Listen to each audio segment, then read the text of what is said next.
Welcome to the deep dive. Today we're digging into a really fascinating set of insights. These are from your notes on prophecy, specifically pulling from the book of Revelation. That's right.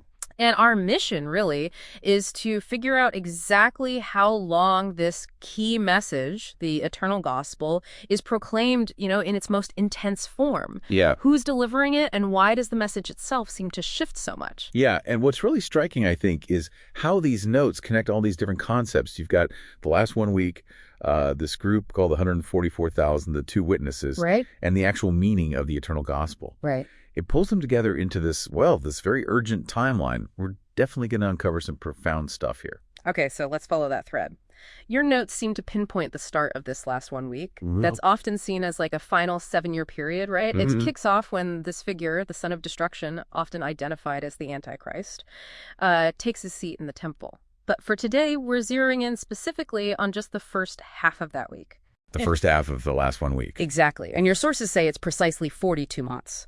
Or 1,260 days. It's quite specific, the roadmap here. It is, and that time frame, it's absolutely critical because it shows this really dramatic change in the message of the eternal gospel. Okay. This isn't the accept Jesus or keep the law message we might think of from other times.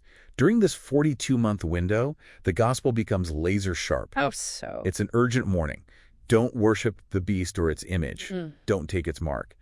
And the real insight, the key thing your notes stress, is why it changes. Right. It's because beast worship isn't just happening, it actually becomes enforced, forcefully. So you need this very specific, almost survival-focused divine counter message. Wow, okay. Enforced. That's a huge shift. So who delivers this? I mean, it sounds like a pretty intense message for just anyone to proclaim. What preparation do they need? Exactly. And your notes identify two groups kind of interconnected doing this. The 144,000 and the two witnesses, or two. Oh, okay. The two witnesses. Yeah. And their preparation is pretty striking. The 144,000, they get this sealing, kinum, on their foreheads. Your material actually equates this to the Holy Spirit coming down as latter rain. It's like a unique spiritual equipping. Latter rain. Okay. And the two witnesses, is their preparation similar? It sounds just as symbolic. Your notes say they eat the small scroll. Dough? Eat it. Well, yeah. It's not just reading, It signifies really internalizing, embodying the eternal gospel itself, especially the Revelation prophecies. It's about getting that divine understanding, the authority to speak it. Got it. Like fully absorbing the message. Precisely. And both things, the sealing and the eating, they seem to happen around the time of the sixth seal. That sets the stage. Okay, so they're prepared around the sixth seal. Then what? Then, during those specific 42 months, the first half of the last 1 week, that's when the 144,000 and the two witnesses are actively prophesying this specific eternal gospel. The warning. So they're just speaking. Oh, it's more than just speaking. Your notes say they also protect the saints. They actively fight against the beast's forces, trying to break their power. It's an intense proclamation and action.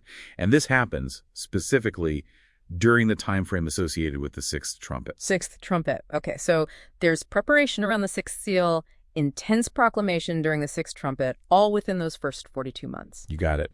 So what does this mean for, right now? We hear people talking about the eternal gospel today. How does that fit? That's a really important distinction your notes make. The eternal gospel is proclaimed now, in a sense. Warnings against deception, even against potential beast worship in a broader spiritual way, are definitely given. Okay. But the crucial difference your notes highlight is twofold. The actual enforcement of beast worship hasn't happened yet on that scale, and that full specific latter rain hasn't quite arrived in the way described for that period. I see. Those two things really mark the start of that specific, intense 42-month proclamation. So the context changes dramatically, and the message has to adapt to meet that unique challenge. Right. So let's just pull this all together then.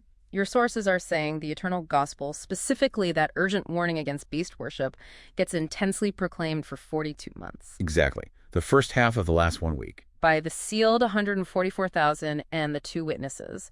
And this whole period kicks off when the son of destruction takes his seat in the temple. That's the essence of it. And, this dive really shows how context totally shapes the message.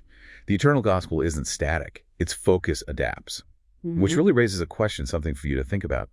If the message adapts so much based on the specific spiritual battle, What does it mean for us right now to be sealed in some way, or to eat the scroll, even before that intense enforced beast worship period described in your notes kicks in? That's definitely something to ponder. How do these concepts apply before the climax? Exactly. Something to keep exploring in these fascinating prophecies.